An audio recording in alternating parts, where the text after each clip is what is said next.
एक बात मैंने अभी यहां से बोली है, सुनिए। लक्ष्मी को अपने घर में रोकना चाहते हो तो लक्ष्मीपति की टांगें पकड़ लो। जब जब दिवाली आती है तो सगरे लक्ष्मी पूजा करते हैं, सो बेचारी उल्लू पर बैठ के आती है, सो उल्लू बना के चली जाती। लक्ष्मी नारायण का पूजन करो, गरुण पर बैठ करके आएंगे। गरुण बड़े उदारता के प्रतीक हैं। तो देखो लक्ष्मी वहां टिकेगी जहां लक्ष्मीपति होगा।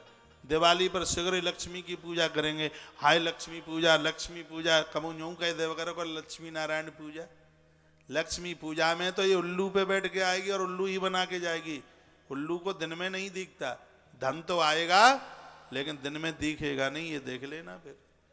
और लक्ष्मी नारायण पर बैठ करके, लक्ष्मी नारायण गरुण पर बैठ करके आवे तो जिन्हें आंखन की तो बात छोड़ो, ये क्यों आंख खोल देंगे महाराज, विवेक की आंख खुल जाएगी तो धन धर्म में ही लगेगा, अधर्म में लगेगा ही नहीं कभी।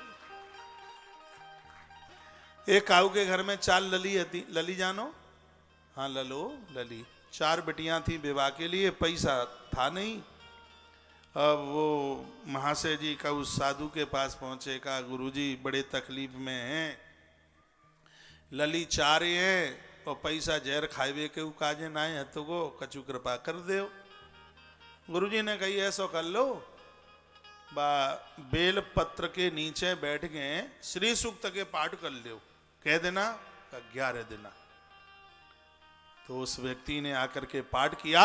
जैसा ही 11वां दिन हुआ तो लक्ष्मी मैया प्रकट हो गई।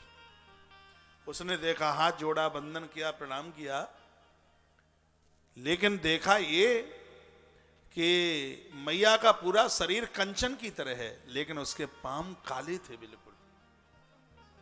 तो उस व्यक्ति ने पूछा, मां तू इतनी सुंदर है, तेरे पांव इतने काले क्यों हैं? तो उसने जवाब दिया कि या तो पैसा ले लो या प्रश्न का जवाब ले लो। कहा द्वारा प्रकट कर लेंगे हम तुम्हें, अबे तो हम पता लग हो गए 11 ही दिना में तुम प्रकट है जाती हो, और 11 दिना सही, हमें यूं बताओ कि पांव काले क्यों है? तो लक्ष्मी मैया ने जवाब दिया कि दौलत के लिए पापी लोग इस धरती के माथा रगड़ते हैं मेरे पामों में, उनके माथे पर पाप छाए हैं तो उनके पापों से मेरे पाम काले हो गए। ऐसा कह के मां चली गई। अब उसने फिर 11 दिन श्री सूक्त के पाठ किए, सो 11वें दिन मैया फिर प्रकट हो गई। अब के देखा कि मैया का पूरा शरीर गोरा है, कंचन की तरह चमक रहा है, अब के माथा काला है उसका।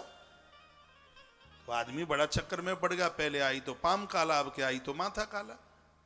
पूछा मैया ये क्या बात है, पहले आई तो पाम काले, अब के सिर मस्तिष्क काला। तो मैया ने कहा या पैसा ले लो या प्रश्न का समाधान। तो श्रीमान बोले और 11 दिन सही, हमें यूं बता दो कि माथो कालो का ही थे। सो लक्ष्मी मैया बोली कि जा धरती पर ऐसे भले लोग हैं, मैया के शब्द थे, जिन्होंने मेरे पति नारायण को अपने घर में रख लिया है, बड़ी श्रद्धा से पूजा करते हैं, आरती करते हैं। मैं उस नारायण के अपने पति के बिना रह नहीं पाती, तो मैंने उन भक्तों के चरणों में अपना माथा रगड़ा कि अपने घर में थोड़ी सी जगह मुझे भी रहने को दे दो, क्योंकि जहां नारायण होवे उस घर को मैं कभी छोड़ करके जाती नहीं। भगत ने कहा कि तुम चली जाओ, हमें त्याई जरूरत ना है, हम तो घर में नारायण को बिठाएंगे, नारायण घर में होंगे तो फिर तुम्हारा बसेरा हमारे घर में ही होगा। जो लक्ष्मी को चाहते हैं, नारायण से दूर मत जाइए, भगवान से दूर मत जाइए। जहां परमात्मा है वहां सगरे ठाट बाटे, भैया आनंद ही आनंद।